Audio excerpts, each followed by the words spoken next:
sa Pasko at kung halaran kanang mga kaigsunan. Ang inyo at pasalamatan mga tukitang tanan at tumawiton pasimbahon pagkataong sa hulapan. Yung kahari na nagregalo sinugatan sa Pasko.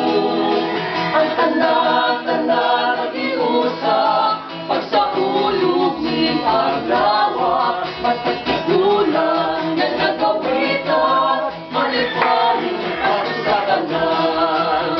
Ano sa Pasko ang halalan talaan ang kaitunan.